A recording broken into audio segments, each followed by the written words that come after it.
pek söz etmeyin ama hepinize silah da dağıtın. Atış talimlerine başladık.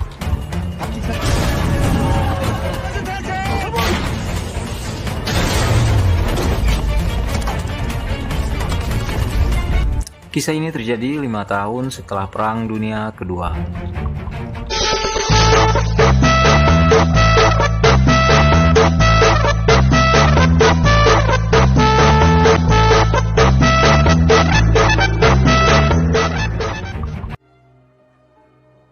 Di awal film akan menampilkan kehidupan sebuah desa kecil di Korea yang begitu tenang dan damai. Namun kedamaian itu kemudian terusik oleh kedatangan pasukan tentara komunis, mengebom desa, melakukan penangkapan, penyiksaan, hingga pembunuhan kepada semua warga desa yang ditemui. Seorang bocah perempuan yang bernama Seoul untung saja segera disembunyikan oleh ibunya hingga dia bisa selamat dari kekejaman para tentara tersebut. Scene kemudian berpindah ke Turki menampilkan keadaan Turki di tahun 1950. Terlihat seorang sersan sedang menjemput temannya. Temannya bernama Sersan Sulaiman. Sepertinya mereka akan menghadiri sebuah pertemuan. Maka kemudian si Sersan Sulaiman beserta 3 temannya pun kemudian bersepeda menuju ke tempat tujuan. Sempat bertemu 2 gadis yang coba memperpesona sekaligus khawatir karena ada rumor yang menyebutkan kalau para perwira muda ini akan segera dikirim ke Korea. Setelah tiba di markas, ternyata komandan mereka bilang kalau ternyata itu bukan hanya sekedar rumor. Tentara Turki bakal dikirim ke Korea sebagai pasukan tambahan. Mendengar hal itu, malamnya Sulaiman pun kemudian menemui kekasihnya yang bernama Nura untuk berpamitan. Di tempat berbeda, Nimet, seorang gadis muda, pun merasa sedih karena lelaki yang selama ini disukainya pun akhirnya juga dikirim ke sana.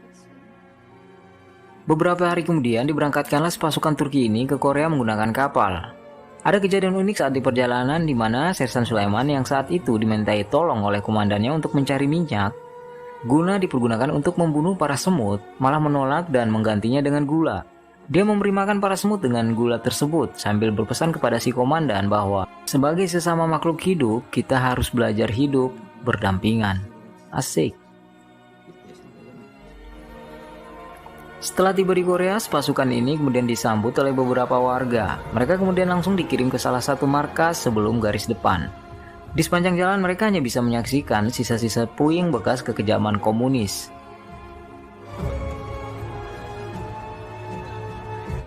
Sempat terjadi ketegangan antar komandan dan Ali yang protes kenapa seakan mereka ini malah dijauhkan dari garis depan.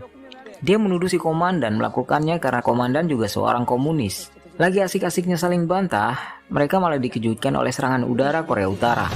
Markas tersebut luluh lantak dihajar bom-bom yang dijatuhkan dari pesawat. Untungnya Sulaiman, Ali, dan beberapa rekannya pun bisa selamat.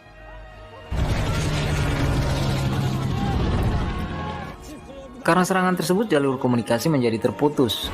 Untuk itu, komandan memutuskan bahwa dia akan pergi bersama letnan yang adalah seorang komunis tadi, Sulaiman, Ali, dan seorang pasukan lagi yang bernama Muharram untuk melaporkan kondisi mereka pasca serangan.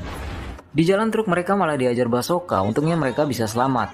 Ali yang adalah seorang sniper dan sangat benci kepada komunis lalu mengeluarkan pistolnya dan menembak penyerang mereka. Dia sempat tertembak tepat di kepalanya, namun untungnya helmnya cukup tebal dan dia pun selamat. Mereka kemudian melanjutkan perjalanan dengan berjalan kaki. Namun di kegelapan malam mereka mendengar suara. Semua sudah bersiap dengan senjatanya, sedangkan Sulaiman, si baik hati, memutuskan untuk memeriksa dari mana suara tersebut berasal. Mereka sangat khawatir karena di bawah sinar rembulan mereka bisa melihat cukup banyak sekali mayat-mayat terbaring di sana.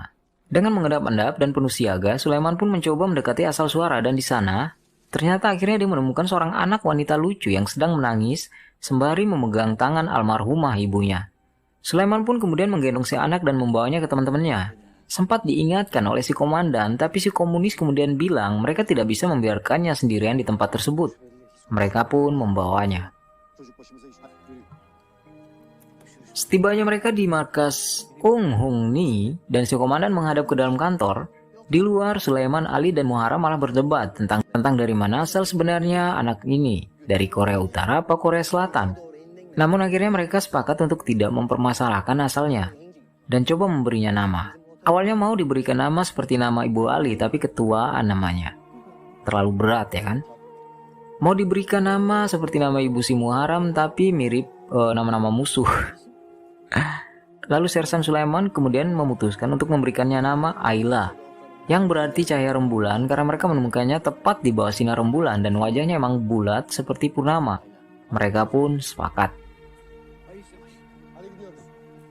Setelah pertemuan mereka akhirnya melanjutkan perjalanan ditemani beberapa pasukan tambahan juga dilengkapi dengan persenjataan. Ikut bersama mereka pasukan Korea yang kebetulan sejalur dengan mereka. Keesokan harinya di tengah jalan ternyata pasukan Korea yang bersama mereka mendadak diperintah untuk menuju ke basis pertahanan yang bernama Kunuri. Maka berpisahlah pasukan Turki dan pasukan Korea di tempat tersebut. Sempat komandan pasukan Korea meminta anak tersebut untuk ikut bersama mereka agar pasukan Turki tersebut tidak direpotkan, tapi ditolak oleh Sulaiman.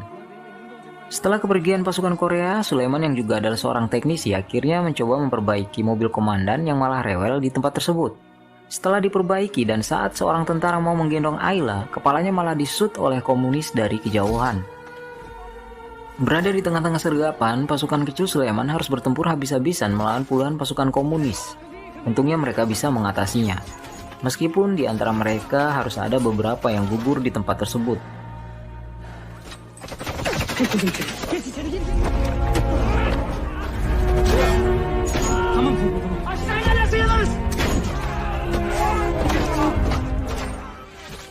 Pasukan yang meninggalkan mereka tadi sempat kembali karena mendengarkan suara ledakan dan akhirnya menembaki beberapa pasukan komunis yang tersisa. Sedangkan sebagian besarnya sudah dihabisi oleh pasukan Sulaiman. Scene kemudian berpindah ke Turki di mana keluarga juga kekasih Sulaiman dan Ali sangat sedih mengetahui kalau markas pasukan Turki di Korea sudah diserang. Di pihak Turki mengalami kehilangan sekitar 20% dari jumlah pasukan yang ada di sana. Untuk itu mereka memutuskan memasrahkan semuanya kepada Tuhan dan berharap semua akan baik-baik saja. Karena Sulaiman dan Ali saat itu emang dikirim ke sana. Sulaiman terbangun dari pingsannya dan di sana sudah ada Ayla. Kata teman-temannya yang datang, anak itu selalu di sana menjaganya. Sejak dia pingsan karena hampir kehabisan darah akibat ditikam saat disergap beberapa waktu lalu. Setelah agak membaik, Sulaiman kemudian menjumpai komandannya. Si komandan lalu memperingatkan Sulaiman bahwa kehadiran anak itu bisa menjadi beban sendiri baginya dalam menjalankan tugas. Hanya ada dua pilihan, membiarkan para tentara Korea membawanya atau membiarkannya bersama Saduk, seorang tentara bagian logistik. Sulaiman pun memilih opsi kedua. Tibalah saat di mana mereka harus ke markas komando untuk menerima penghargaan bersama para tentara lain yang berasal dari Korea dan Amerika. Namun si Ayla ini malah diam-diam naik ke mobil yang akan membawa mereka ke sana. Dia bersembunyi di antara tumpukan barang. Setiba di sana, saat satu persatu tentara diberi penghargaan, si Ayla malah ke lapangan dan menghampiri barisan pasukan Turki. Para komandan di sana tidak mempermasalahkannya, cuma merasa sedikit kaget, heran dan lucu sama tingkah Ayla. Karena kejadian seperti itu baru dialami di dalam medan perang.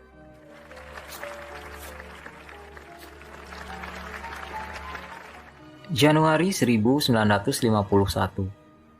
Salju turun di markas Sersan Sulaiman. Para prajurit asal Turki dan juga Ayla menjalani kehidupan seperti biasa, bermain salju, Ayla menemani mereka latihan dan lain sebagainya. Mereka, para tentara Turki ini sudah terbiasa dengan kehadiran Ayla si gadis kecil di tengah mereka. Mereka sudah menganggapnya sebagai keluarga, seorang gadis kecil yang harus mereka jaga. Tingkah lucunya setidaknya bisa jadi penghibur tersendiri bagi mereka-mereka yang begitu merindukan keluarga jauh di seberang sana. Dan Ayla, gadis kecil ini karena sudah begitu lama bersama para tentara Turki akhirnya bisa memahami dan berbicara layaknya orang Turki.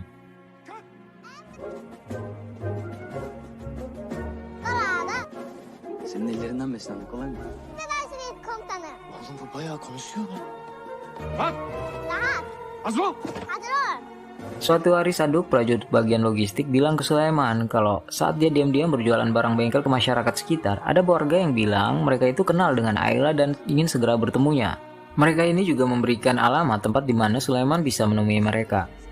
Malamnya si Sulaiman ini malah nekat ke sana sendirian. Sebelumnya dia berpesan kepada Saduk untuk tidak memberitahukan hal ini kepada yang lain, terlebih kepada Ali si sniper. Namun sialnya, setibanya di sana dia ini malah ditangkapi oleh beberapa komunis yang menjebaknya. Mereka coba mengorek informasi tentang keadaan markas, namun karena terkendala bahasa, Sulaiman hanya bisa bilang dia tidak paham apa maksud mereka.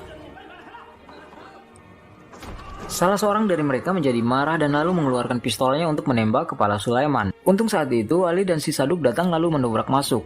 Ali bisa tahu karena diberitahu oleh si seorang prajurit yang kebetulan mendengar percakapan Sulaiman dan Saduk.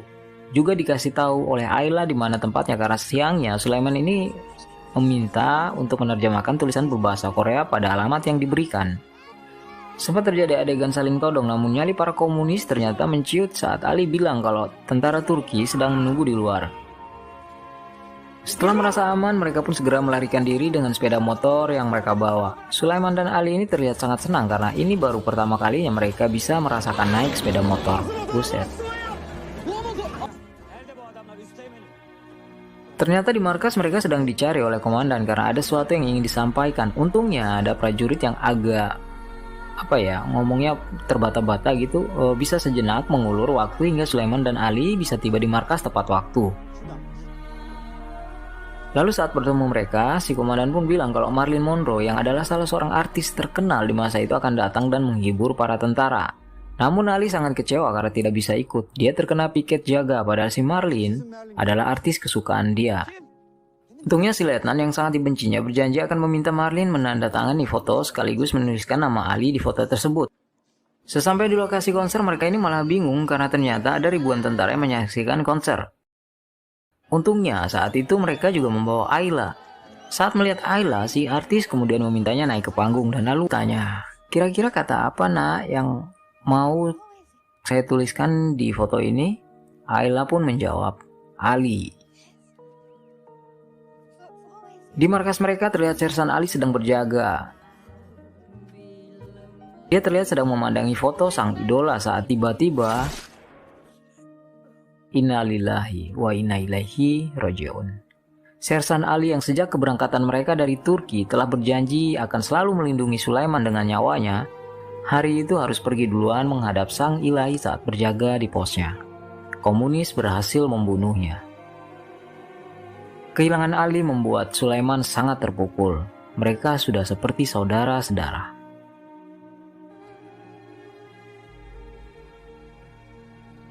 Tibalah hari di mana mereka harus pulang dan digantikan oleh pasukan yang baru, namun Sulaiman menolak untuk pulang lebih awal. Dia meminta untuk tetap menetap sedikit lebih lama. Itu dikarenakan dia tidak bisa meninggalkan Ayla sendirian karena Ayla sudah menganggapnya sebagai ayah. Namun komandan dan perwakilan pemerintah Korea berjanji akan merawat Ayla sebaik mungkin. Ayla akan dimasukkan ke sekolah khusus anak-anak yang paling terdampak perang. Sulaiman mengantarkan Ayla sampai ke sekolah dan rumah barunya. Perasaannya pun bercampur aduk antara senang dan sedih. Senang karena sekarang Ayla sudah bisa berkumpul kembali bersama teman-teman sebaya dan sebangsanya. Tapi juga sedih karena itu berarti mereka harus berpisah untuk waktu yang lama.